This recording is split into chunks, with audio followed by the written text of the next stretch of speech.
Bienvenidos a Observatorio Semanal. El día de hoy vamos a tener un programa especial en el que vamos a hablar de las elecciones, pero desde una perspectiva de la que normalmente no suele ser el enfoque principal. Cuando hablamos de elecciones solemos mirar a los actores, ¿no? A los partidos políticos, solemos mirar a los candidatos. Muchas veces la autoridad administrativa electoral, por buenas o malas razones, se lleva los reflectores, pero del Tribunal Electoral del Poder Judicial de la Federación, creo que a veces hablamos menos de lo que deberíamos. Y por eso es un lujo para mí tener el día de hoy a la presidenta de este tribunal y a uno de sus magistrados. En verdad, muchas gracias a los dos por acompañarnos el día de hoy. Y lo primero, presidenta, que le preguntaría es, ¿en qué momento se encuentra ahora el Tribunal Electoral del Poder Judicial de la Federación? Primero, muchas gracias por habernos invitado a este programa. ¿En qué momento se encuentra el Tribunal Electoral? Está actualmente preparando el inicio del proceso electoral 2018, que es un proceso sumamente complejo, porque no solo en el ámbito federal se elige al presidente de la República, se renuevan la totalidad de las dos cámaras, pero vamos a tener 30 procesos electorales concurrentes en 30 entidades federativas. Entonces van a empezar ya las impugnaciones, ya tenemos candidatos independientes impugnando que no han tenido su registro como aspirantes a candidatos, preparándonos para renovar cerca de 15,000 cargos aproximadamente que se van a elegir en una sola jornada electoral el año que entra. Es impresionante, porque además son números sin precedentes, es decir, nos enfrentamos sin duda a la elección más grande, la elección que en ese sentido ya es histórica. Y ahí, magistrado, le haría una pregunta que creo que es importante. ¿Ya cerraron los asuntos que vienen del pasado reciente? Es decir, ¿ya concluyeron las calificaciones y ya concluyeron las impugnaciones y todo lo que tenía que ver con las elecciones locales de los meses pasados y con algunos otros procesos políticos electorales? No, todavía no. Están en curso todavía algunas impugnaciones de alguna entidad, de dos entidades federativas pendientes, pero bueno, todo esto yo creo que ha servido para que nos vayamos dando cuenta, nos vayamos percatando cuáles son las necesidades del tribunal en lo que viene. En estas elecciones, como ya lo sostuvo la presidenta, van a ser complicadas, difíciles, por el número, por la complejidad que se va a presentar al haber en 29 entidades federativas, gobernadores, presidentes municipales, la Presidencia de la República, el Congreso de la Unión, pero el tribunal, yo creo que todo esto lo que importa es, o su arena tiene que ver con las impugnaciones, y estamos en un terreno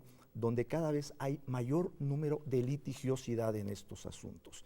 Por esa razón es que el tribunal tiene que prepararse. ¿Por qué? Porque tiene tiempos muy breves a veces para resolver.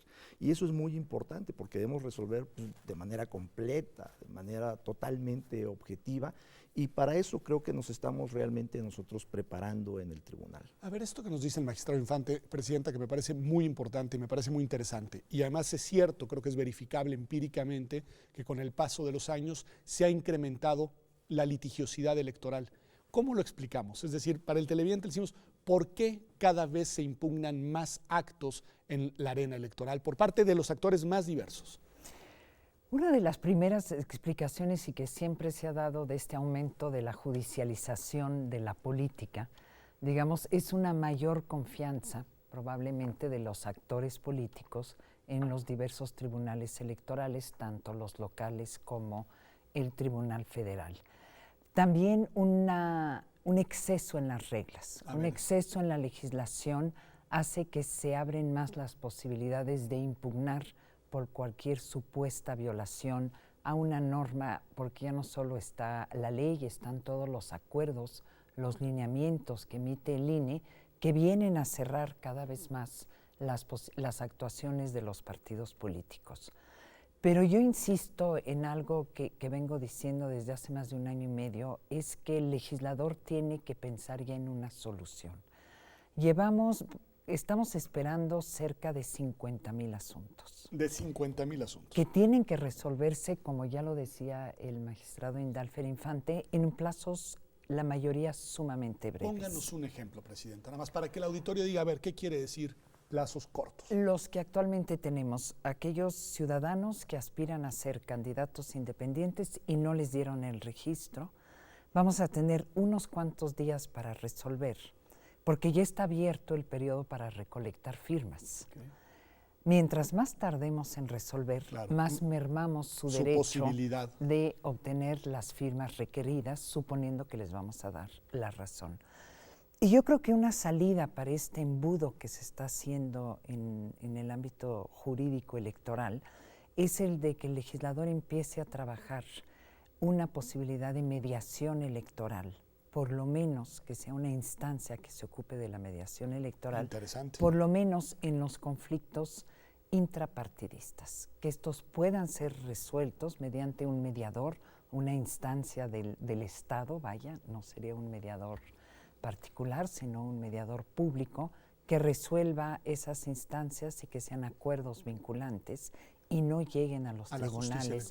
Es muy interesante lo que propone. Lamentablemente no se podrá ya de cara a la elección del próximo año, no. Por aquello de que no se pueden tocar las reglas electorales ya en el proceso, pero me parece muy interesante como medida porque además hay que decirlo, es un instrumento que también se está utilizando en otras ramas del derecho, es decir, la apuesta por la mediación incluso es la apuesta que está detrás de la reforma en materia de justicia penal de 2008, digamos, ¿no? Desahogar por la vía de la mediación los asuntos para que no lleguen a los jueces, pero la presidenta decía algo muy interesante, magistrado, y que sí me gustaría que nos detuviéramos un segundo a conocer su evaluación, porque luego la gente no mide la complejidad de nuestro entramado normativo. Es decir, las reglas electorales se han vuelto muy abigarradas, lo digo yo, muy complejas, muy difíciles de aplicar por un lado para la autoridad administrativa y después de interpretar y de, digamos, desentrañar su sentido para tomar decisiones para ustedes. Bueno, yo no sé si sean así de complejas, yo más bien creo que el tema pasa porque no hay una regulación precisa, exacta de todo, sino que se deja a las prácticas y a que el Instituto Nacional o la Autoridad Administrativa Electoral empiece a regular. Y a veces hay una regulación muy a veces detallada que los actores políticos no quieren, porque quieren mayor libertad. Y es ahí donde creo que entra el conflicto.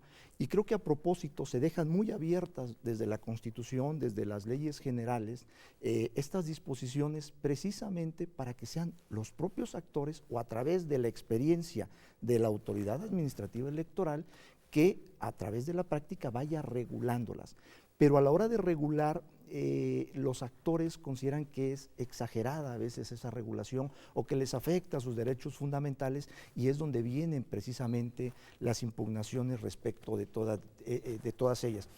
A mí me parece que, yo si me preguntan, yo estaría a lo mejor sí, porque hubiera regulación precisa, pero también mayor libertad, mayor forma en que los actores políticos pudieran manejarse. Por eso todo llega ante nosotros, porque finalmente decimos la última palabra sobre este aspecto y vamos señalando los criterios, los precedentes que se deben seguir al respecto. Me parece interesante, quizá para el auditorio, sobre esta línea de la última palabra, vale la pena una mínima descripción de cómo funciona el tribunal. Es decir, para este tipo de decisiones en las cuales la autoridad administrativa pues tiene que actuar y decidir, después, ¿qué sucede? Los actores impugnan y ¿a quién le llega? ¿Cómo funcionan? Porque ustedes son la sala superior, pero a ver, ayúdenos a ver eso, presidente. Sí, porque el sistema es bastante complejo. Finalmente tenemos un sistema electoral con autoridades administrativas que la cabeza de estas es el Instituto Nacional Electoral y están los soples famosos, los soples, ¿no? Que nombra el Instituto Nacional Electoral y que funcionan en cada entidad. Okay. Desde la perspectiva jurisdiccional hay tribunales locales, uno en cada entidad federativa, que tienen autonomía para resolver lo que es de su competencia en el ámbito estatal. Pero lo que resuelven también puede terminar en manos de ustedes. De las salas regionales. Okay. Nosotros tenemos 6 salas regionales, luego la sala superior. A nivel federal, digamos que se reproduce un poco también a nivel local, el INE toma alguna determinación, ya sea una medida cautelar, un lineamiento, un acuerdo, un reglamento, y este puede ser impugnado por los partidos políticos ante la sala superior, directamente ante nosotros, y nosotros somos quienes revisamos la legalidad y la constitucionalidad de las decisiones que toma el INE. Somos la única autoridad que puede revisar lo que hace el INE, lo que hacen los soples, lo revisan los tribunales locales. Y eventualmente las salas regionales. O si se trata de elección de gobernador, que es competencia nuestra, de los tribunales locales, viene directo a salas superiores. Es un sistema muy complejo. Es un sistema muy complejo y muy interesante, pero a ver, una cosa nada más. A ver, por favor. Sí, no sé si valdría la pena también apuntar en esto que la Sala Superior ha establecido criterios para facilitar el acceso a la jurisdicción. Es decir, si para las personas puede ser muy complejo el promover un medio de impugnación, si se equivoca, la sala lo corrige, ¿sí? Con tal de analizar siempre y dar ese acceso a la justicia al gobernado. Lo cual, además, bueno, viene a potenciar para bien, lo digo, pero para bien esta litigiosidad de la que ustedes mismos me hablaban. Sí. Una última pregunta antes de un corte. ¿En quién les corrige la plana ustedes? ¿La Suprema Corte puede revisar las decisiones de ustedes o algún otro actor institucional en México? Bueno, no, efectivamente ya somos la última instancia en materia, cuando analizamos en el caso concreto la constitucionalidad de una norma, somos la última instancia, en materia de legalidad también la última instancia. Donde hay diferencias es que la Corte, a través de las acciones de inconstitucionalidad, puede conocer de la inconstitucionalidad de normas de carácter electoral. Normas pero no revisa las sentencias de la Sala Superior del Tribunal Electoral. Y entonces ya nos obligan las decisiones tomadas por la Suprema Corte en estas acciones cuando tienen la mayoría necesaria, ¿verdad? Y aquí nada más querría precisar que sí se han promovido recientemente 2 controversias constitucionales por asuntos que hemos conocido respecto de los salarios de los regidores y la distribución del dinero dentro del municipio. Hay actores que han acudido ante la Corte en controversias sosteniendo que no es competencia nuestra. Estos 2 temas está por resolverse. Muy interesante, pero en todo lo que tiene que ver con lo que sí es su competencia, porque es importante que usted lo sepa, porque sí, están con nosotros la presidenta y uno de los magistrados de la que es la autoridad máxima en materia electoral en nuestro país y como bien dice el magistrado Infante, que tiene la última palabra a la hora de tomar decisiones en esta importantísima materia. Así que quédese con nosotros, esto es Observatorio, vamos a un corte y ya volvemos.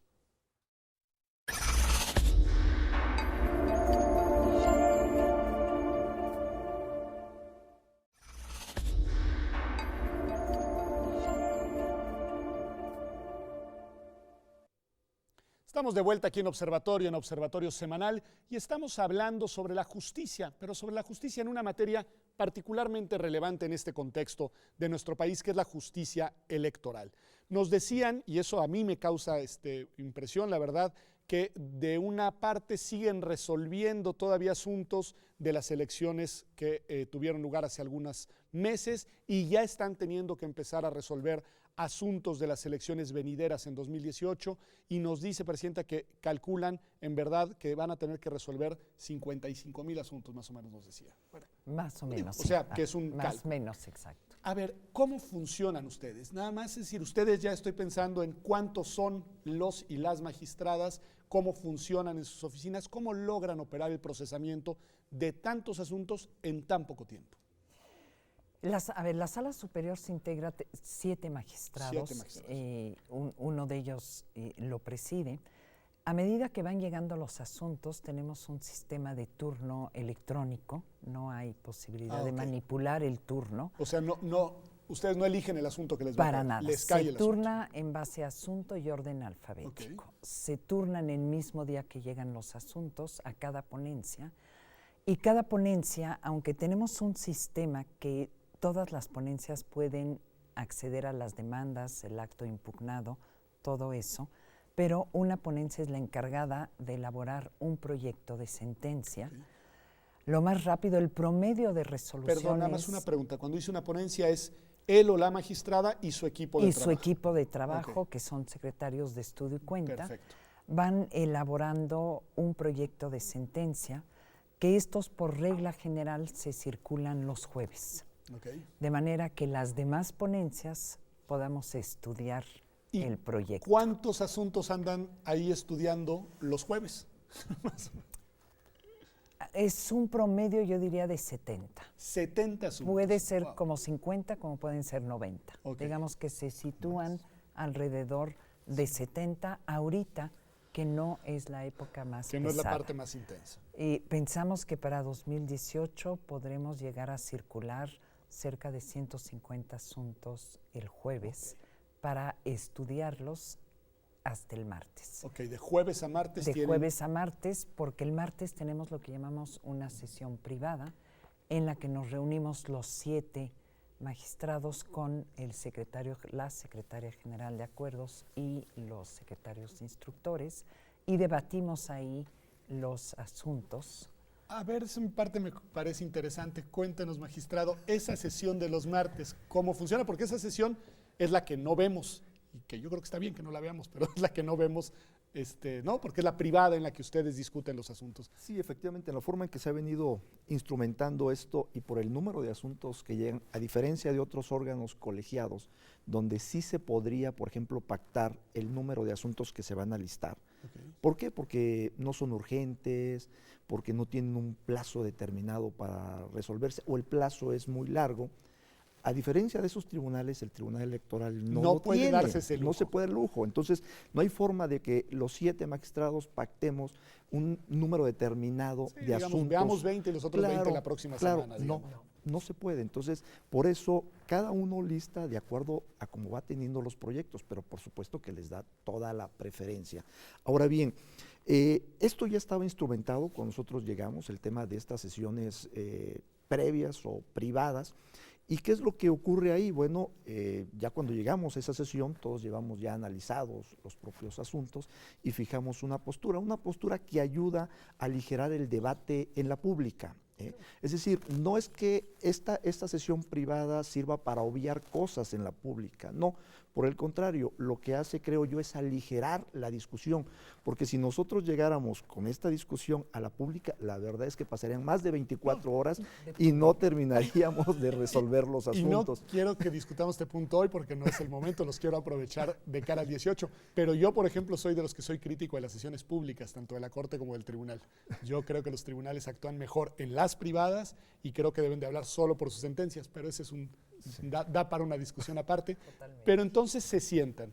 Cada uno de ustedes expone los casos que le tocó, digamos, y que ya conocen todos sus colegas porque se circularon desde el jueves. Totalmente. Y a partir de ese momento, ahí todavía no se toman las decisiones, ahí es solamente una socialización de argumentos, Presidenta. No, sí se toman de alguna manera si va a salir el asunto por unanimidad, Ok. por mayoría quienes van a ir en contra en caso, o sucede que el proyecto no se ha aprobado por una mayoría y por ende se va trabajando ya lo que se llama en el argot jurídico el engrose. Okay. Es decir, el proyecto que sustituye la versión que no tuvo una mayoría de votos. O sea, las posibilidades son sale unánime en los términos propuestos o con algunos ajustes por él sí. o la magistrada ponente. Sale por mayoría, entonces pues también el caso tal. Y en caso de que no, ¿se tiene que empezar a trabajar ahí mismo la alternativa? Exactamente. ¿Y a quién se le entrega? ¿La misma también, persona? No, sigue también un orden Okay. alfabético, por ende no puede haber suspicacia, Ok. únicamente es que le toque a alguien que va en la posición contraria al proyecto que no se aprobó. Ok, y eso es lo que se va a llevar entonces a la sesión pública. Se lleva el proyecto que no tuvo la mayoría, Ok. se discute públicamente de por qué no tiene la mayoría, quienes votan en contra, y se posicionan a favor de la posición que sí tiene una mayoría, de manera a poder presentar ante el público cómo va a quedar la versión definitiva. Puedo decirlo así, si lo entiendo bien, que en toda la sesión pública es un poco de la socialización de las razones, la socialización de los argumentos de las decisiones del tribunal. Así es. Pero hay un totalmente. trabajo, digamos, fino de confección jurisdiccional previo. Previo, y en la pública también es justificar, argumentar posicionamientos en torno a algún tema, y a veces sucede debates entre varios magistrados con posiciones encontradas. Puede suceder que cambie la decisión, digamos que al final parecía en la privada que se iba a ir en un sentido, pero en la pública a la mera hora se tome una decisión en sentido distinto? No ha sucedido, No ha sucedido. Hasta ahora, sí, no. Un tema polémico, magistrado, para quienes observamos a los tribunales, no al Tribunal Electoral, a los tribunales en general y en concreto ahora al electoral, es las famosas audiencias con las partes. Es decir, cuando los dos partidos en controversia tocan la puerta y se sientan con las y los magistrados y desahogan sus argumentos. Siempre ha sido, digamos, un tema polémico porque como eso tampoco se ve, pues no se sabe qué pasó. Hay tribunales en el mundo en el que lo que hacen públicas son esas audiencias y hacen ya la determinación del pleno cerrada. En México hemos invertido la fórmula. ¿Qué decir de eso, magistrado? Bien, en el caso del Tribunal Electoral no escapa estos comentarios que se están haciendo, de hecho estamos trabajando al respecto. Ahorita todos tenemos la libertad de poder recibir a las partes que nos solicitan audiencia y cada quien tiene formas distintas de hacerlo. Hay quienes reciben con su secretario coordinador o si es el magistrado ponente del asunto, recibe con el secretario que está encargado también de llevar a cabo el proyecto, pero hemos avanzado, por ejemplo, esta integración en algunos casos importantes, relevantes, en los que hay que dar mayor transparencia y hemos optado por los 7 magistrados de la Sala Superior recibir conjuntamente a las partes. Muy interesante, cuéntenos algún caso, magistrado. El asunto que tenemos de Coahuila, en el caso de Coahuila, hemos recibido recientemente también, recibimos a los de los partidos políticos que tienen el frente, que suscribieron este frente, porque está impugnado el acuerdo del registro del frente, también los recibimos conjuntamente todos los magistrados. Decimos que en cierto tipo de asuntos, porque es difícil en la agenda y con el número de asuntos hacerlo en estos términos.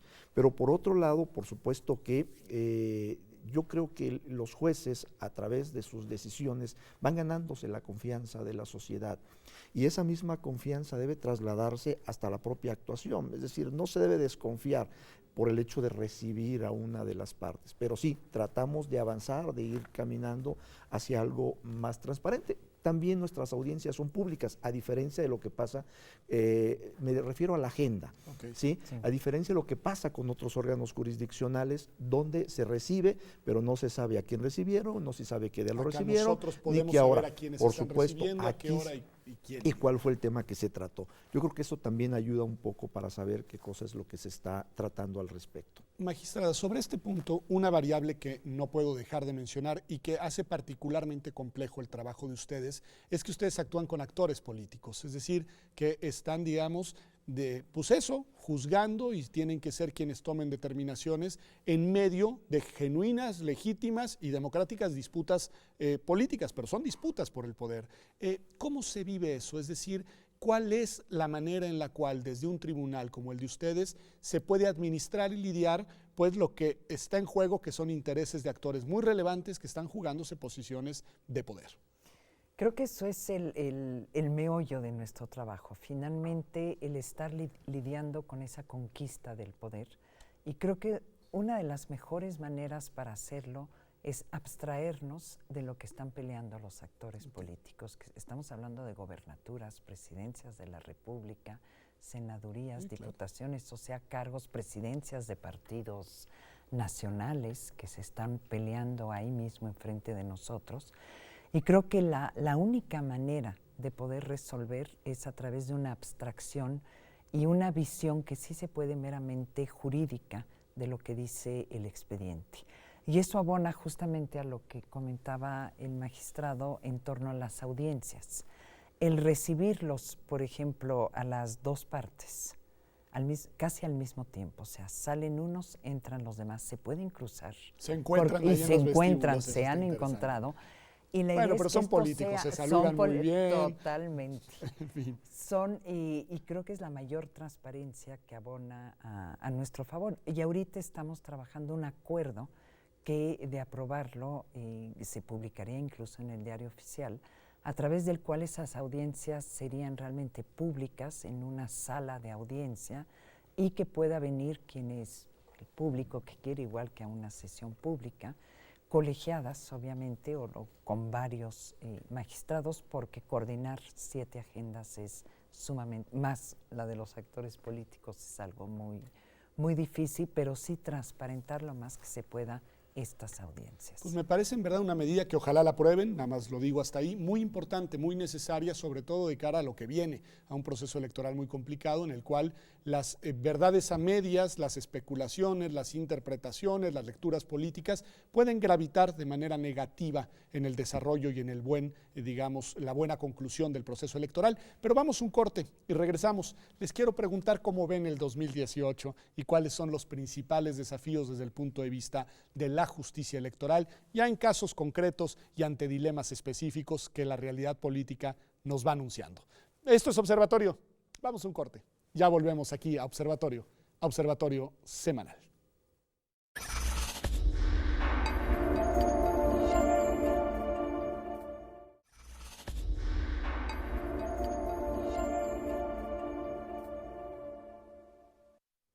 Estamos de vuelta en Observatorio hablando de la justicia electoral de cara al 2018.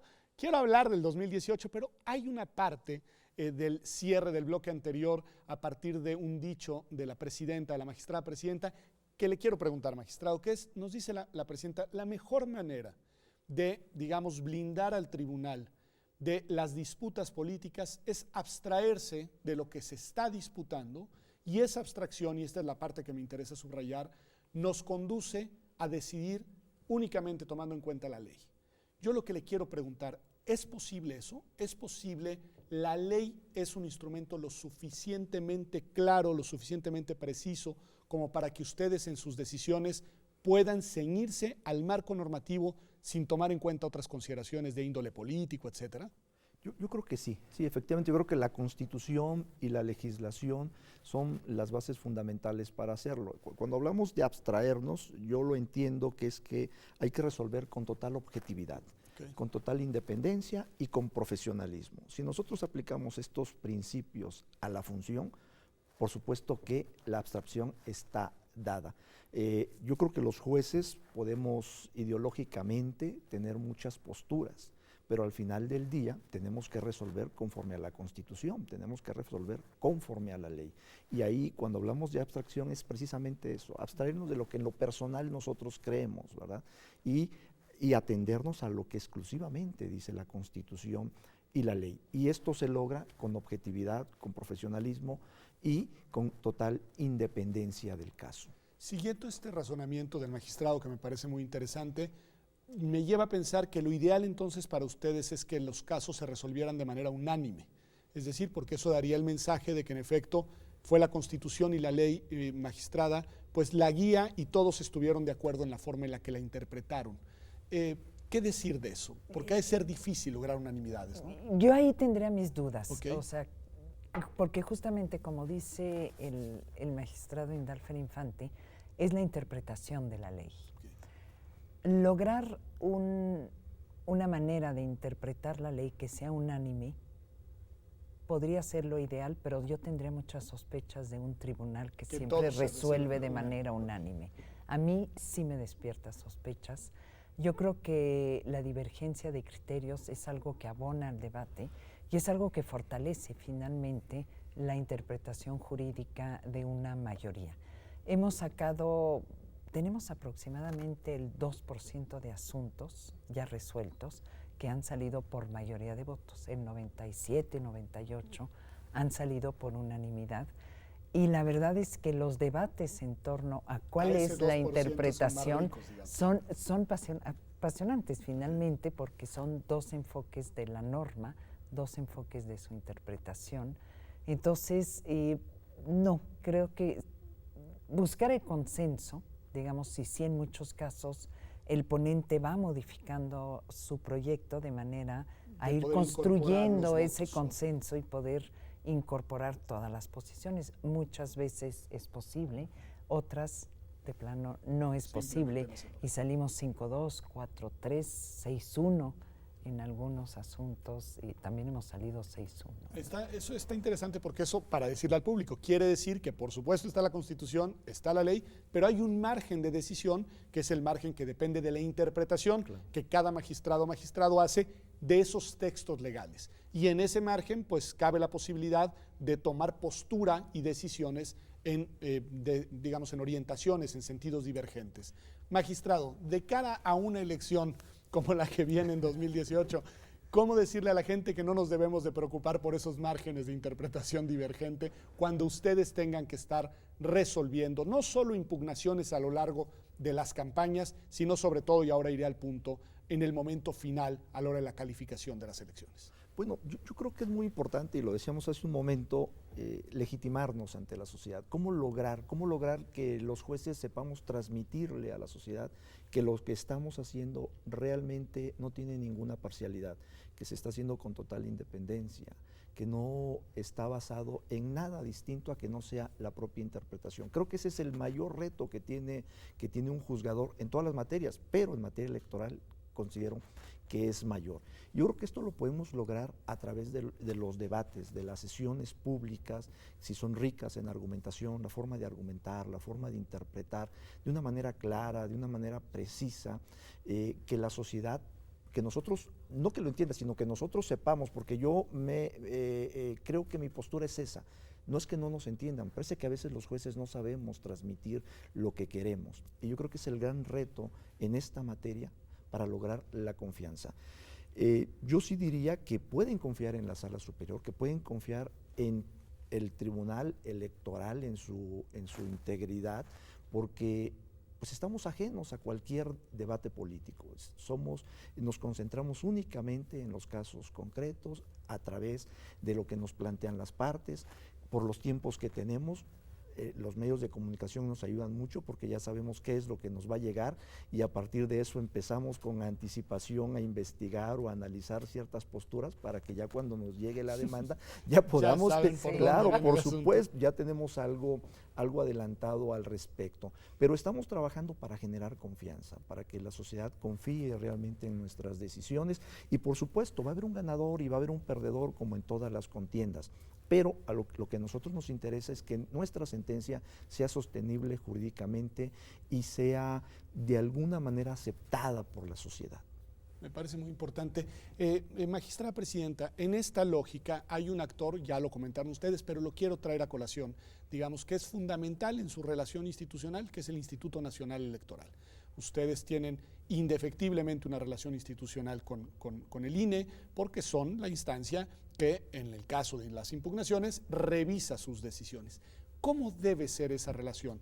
Yo recuerdo en algún momento que se discutía si el tribunal debía de ser una especie como de autoridad sobre la autoridad administrativa y dedicarse a estar fiscalizando y corrigiendo sus decisiones. Yo soy de los que cree que no, que el papel del Tribunal Electoral es ese, pero en realidad es el de un tribunal constitucional que debe de mirar mucho más allá de la dimensión correctiva a las decisiones de la autoridad administrativa. Pero ¿cuál es su visión de la relación INE-tribunal? Yo creo que hay que partir primero ubicando lo que en efecto cada institución tiene como facultades de acuerdo a la Constitución. El Instituto Nacional Electoral tiene la función primordial de organizar las elecciones, lo que implica 1000 actividades, desde administrar tiempos de radio y televisión, tomar una serie de acuerdos, ahorita está regulando todo lo de los candidatos independientes, arbitrar actuaciones fuera del marco de los partidos políticos, regular los spots en radio y televisión.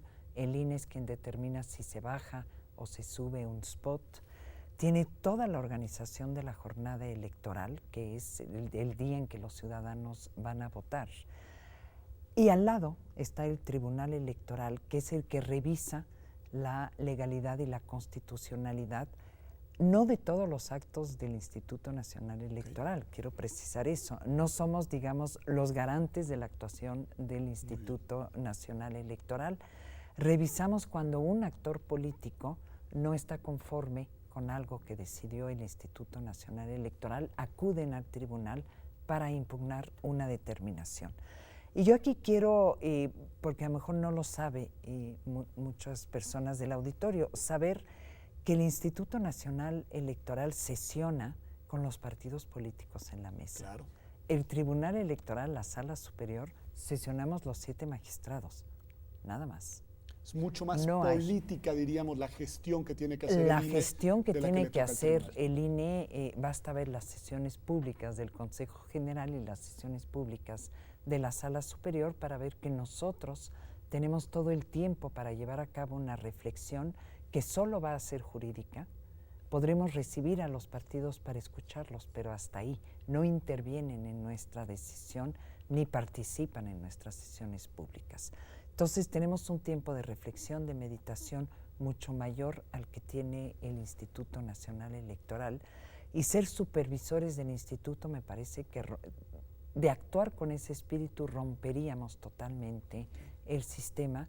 Creo que cada quien en sus ámbitos de competencia, a través de un diálogo constructivo, además que tenemos, yo tengo una excelente relación con Lorenzo Córdoba, con varios consejeros, y por ende sí nos hablamos antes de tomar decisiones o avisándonos qué decisiones van a tomar. Me parece fundamental.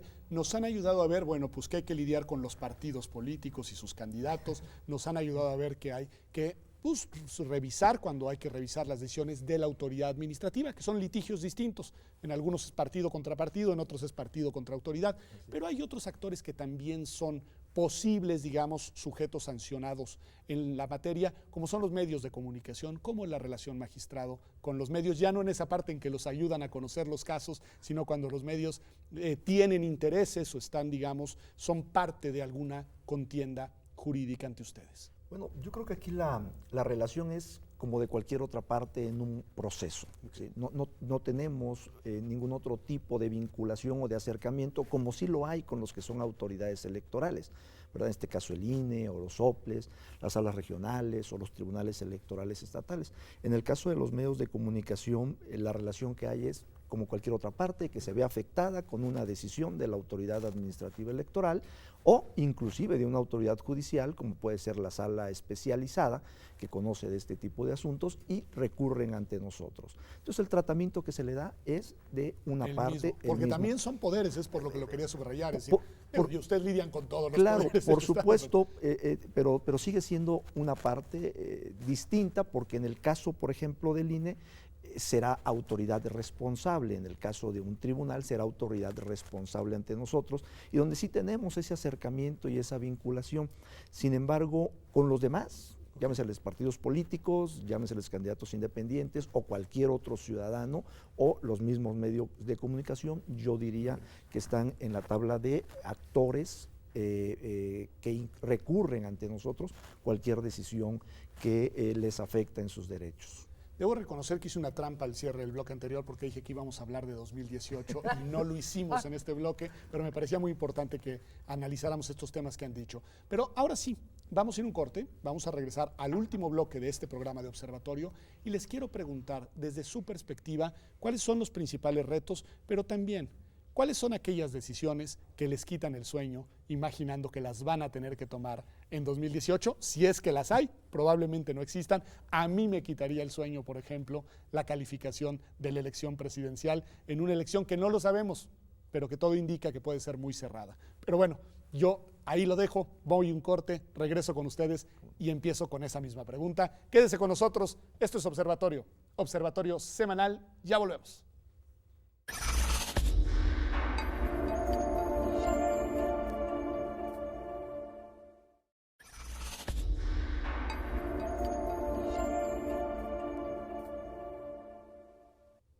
Ya estamos de vuelta en Observatorio Semanal, y como usted ha visto si nos ha seguido desde el inicio del programa, hemos venido analizando el rol del Tribunal Electoral del Poder Judicial de la Federación como institución en general, y ahora sí quiero reforzar nuestra visión hacia 2018. Nos dice, magistrada, y tiene razón, que es la elección más compleja que se ha enfrentado en el país por el número de cargos de elección popular que estarán en juego, por su carácter nacional y su carácter estatal, porque está en juego la presidencia de la República y la renovación de todo el poder legislativo nacional. Y yo les decía que les quería preguntar, en ese entramado de disputas jurídicas que se pueden ya desde ahora vislumbrar, ¿cuáles son los momentos, cuáles son los temas ¿cuáles son las decisiones que le resultan a usted más relevantes y más preocupantes? Si quieren, quédense en relevantes. Yo creo que las ordenaría en tres. Primero, de la reforma político-electoral de 2014, queda un tema que no se ha aplicado y que se va a aplicar por primera vez, la reelección. Okay. Se va a poder aplicar en diversas entidades federativas y el juez tendrá que establecer diversos criterios de cómo se aplica. A modo de ejemplo, nada más digo, derecho a la reelección, paridad de género. Hay una regla que te dice que tiene que haber mujer tal, y por el otro lado el derecho a la reelección como un derecho político, el derecho a la participación de las mujeres también como un derecho político, la cuestión de no tener afiliación y el derecho político a participar. O sea, hay varios temas sumamente complejos que tendremos que resolver por primera vez y buenísimo, de manera inmediata. O sea, no vamos a tener tiempo para reflexionar durante un mes cuál es el derecho en esta ponderación. Van a ser reflexiones muy rápidas y tendremos que ser muy acertados en la respuesta jurídica que daremos. El segundo tema que es inquietante para un juez es el de ir blindando cada una de las etapas con decisiones que den certeza. Okay.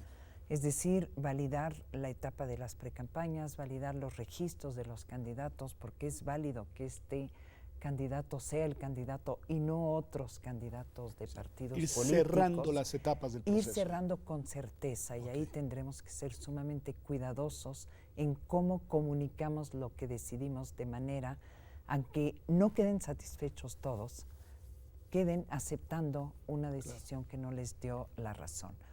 Y la última, que siempre es la gran inquietud del juez electoral, es cuando llega la calificación de la elección, el fantasma de la nulidad de una elección, sea cual sea, sea una elección de regidores, de síndicos, de ayuntamientos, porque la nulidad implica el fracaso o el éxito de la democracia. Ese es el tema en una Me parece nulidad. Importantísimo, y sí me quiero quedar en el tema. Ahora existen nuevas reglas después de la última reforma electoral en materia de nulidad, que se aplicarán por primera vez para algunas de las elecciones, si me permiten decirlo así, que han sido objeto de mucha disputa y de mucha discusión en elecciones inmediatas recientes. Magistrado, ¿cómo gravita el tema de las posibilidades de la nulidad? Y ayúdenos a entender cuál es la regla por la que se podría anular, por ejemplo, una elección presidencial. Bien, bueno, en el tema precisamente lo que acabo de comentar, yo creo que va a ser un debate bastante rico en relación con este tipo de nulidades cuando hay el rebase, por ejemplo, de los topes de gastos de campaña, ¿verdad? ¿Cómo se va a atender esa regla? Es decir, es el rebase de más del 5% de los gastos. En una elección cerradita también del 5%. En una elección, 5%. exactamente, que la diferencia entre el primer y el segundo lugar también sea menor al 5%. Y esta integración todavía no ha tenido la oportunidad, por ejemplo, de analizar esta disposición.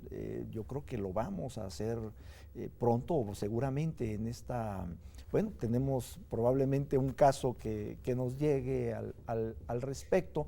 ¿Pero por qué lo digo? Porque la propia redacción, tanto de la fracción sexta del artículo 41 constitucional, le agrega algunas cosas, es decir, que las nulidades tienen que ser, las causas tienen que ser graves, tienen que ser dolosas, tienen que ser determinantes. Que dotar de contenido a esas palabras. Bueno, a ver, esa es una de las, exacto, pero además, aunque las define ya la ley, la LEGIPE las define, y también la ley de medios la define, pero de alguna manera en cada caso concreto hay que ir analizando si esa conducta, si eso que se hizo realmente encuadra en la definición que ya hizo el legislador. Entonces, me refiero a esto porque lo que yo he visto en el debate académico, inclusive algunas aproximaciones de lo que nosotros hemos comentado informalmente al respecto, es decir, bastará la presunción de que se rebasó más del 5% y que además la diferencia es menor al 5% para que automáticamente se dé la nulidad,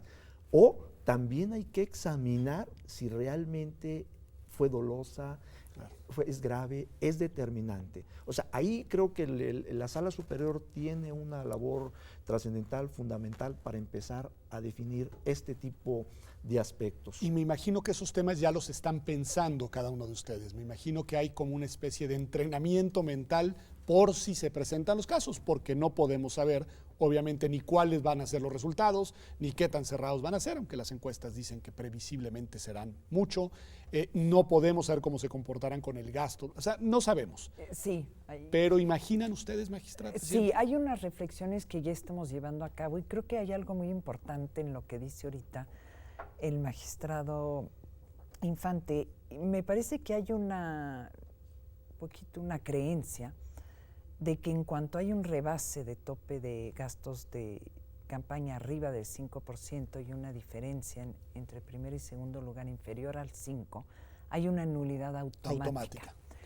Y ya lo ha dicho el Instituto Nacional Electoral, la nulidad no es automática y no la decide el Instituto Nacional Electoral, la decide finalmente el Tribunal Electoral, pero con dos elementos totalmente sujetos a una interpretación jurídica.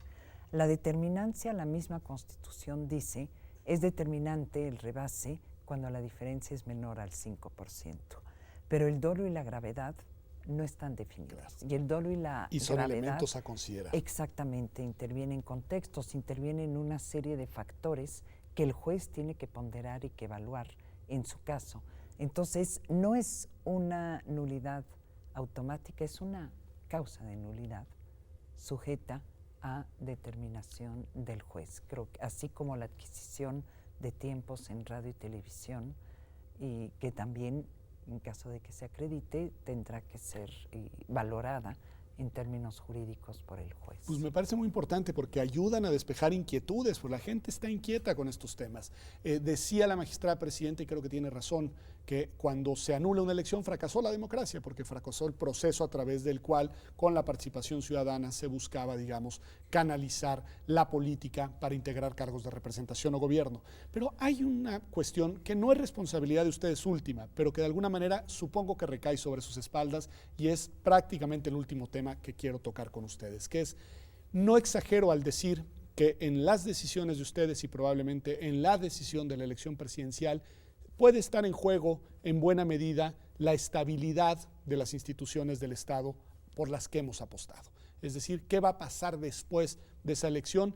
No va a depender solo de ustedes, y faltaba más que 7 personas tengan que cargar con eso sobre sus espaldas, pero van a ser quienes van a tomar la última decisión en el último momento para sancionar si la elección se califica de manera, digamos, legal o si se anula, y también para determinar en última instancia quién es la persona ganadora de la presidencia de la República. ¿Cómo se vive eso, magistrado Indalfer? Bueno, yo creo que aquí hay una corresponsabilidad de todos, una corresponsabilidad del INE en establecer reglas claras, reglas precisas de cómo van a actuar todos los actores políticos. También hay una responsabilidad de los propios actores políticos, de todos aquellos que van a estar en las casillas, ¿verdad? De todos los ciudadanos que tenemos que ir a votar. Y a organizar la elección, porque luego se olvida que la organizamos los ciudadanos. Así es, efectivamente. Entonces, no hay que olvidar que cuando se cuestionan ciertos actos, realmente nos estamos cuestionando entre los propios ciudadanos, ¿sí? Es decir, un ciudadano cuestiona al que estuvo en las casillas, al que estuvo organizando todo, ¿verdad? Y yo creo que esa corresponsabilidad es lo que va a hacer que salgamos adelante. Los partidos políticos, los candidatos independientes, tienen sus medios de impugnación, pueden acudir a los tribunales, pero una vez que los tribunales resuelven, dicen el derecho, me parece que se debe empezar ya a gobernar, ¿sí? O sea, ya no seguir con el mismo debate en esos términos. Por eso hablo de una corresponsabilidad. Sí, sí. Y por eso no depende única y exclusivamente de la decisión del tribunal. Nosotros haremos lo que nos corresponde, y ya lo dijimos, con total independencia, con total objetividad, con total profesionalismo vamos a actuar. Me parece importantísimo, y creo que, y no lo tienen que decir ustedes, lo digo yo, la corresponsabilidad también abarca y quizá llega sobre todo a las y los candidatos en todos los casos y sobre todo en la elección presidencial por el valor simbólico y político que tiene. No porque sea la única elección que cuente ese año, pero yo sí creo que ahí la corresponsabilidad de reconocer resultados y reconocer decisiones se vuelve muy importante. Pero eso lo he dicho yo. Magistrada Presidenta, le doy la palabra para cerrar el programa con un mensaje que le quiera dar a nuestro auditorio, es decir, un mensaje desde la presidencia del Tribunal Electoral de cara a una elección que ya desde ahora se está poniendo muy entretenida. El mensaje que yo daría principalmente es el de fomentar la confianza. México tiene instituciones muy fuertes, muy sólidas, por las que hemos peleado, por las que han peleado generaciones enteras. Y más allá de las palabras, me parece que el peso que tenemos todos, en última instancia el Tribunal Electoral, pero lo tenemos todos los que intervenimos en este ajedrez electoral, es no quién gana una elección o quién ganará la presidencial, es que las instituciones se mantengan después de la presidencial, sea quien sea que gane, que las instituciones cumplamos. Y para eso tenemos que ir todos, finalmente es una corresponsabilidad. Pero muy conscientes de un tema que es preocupante para quienes estamos aquí, es ver cómo le han cargado a la democracia los males sociales y económicos. Y no son de la democracia, no son errores de la democracia. Confiemos en que la democracia va a funcionar. Pues me parece importantísimo ese mensaje, me parece un mensaje que al menos a mí me da tranquilizar escucharlo. Yo también creo que hemos apostado por la construcción de instituciones y las tenemos, y esto no quiere decir que no tengamos otros muchos problemas, algunos de ellos muy serios, que hay que resolver y que hay que resolver con responsabilidad, y a esta generación le toca hacerlo, pero a ustedes por lo pronto les toca seguir juzgando, y yo les agradezco enormemente que hayan venido aquí a TV UNAM a esta edición de Observatorio Semanal, y gracias también a usted. Nos vemos aquí, como todas las semanas, el próximo domingo en TV UNAM.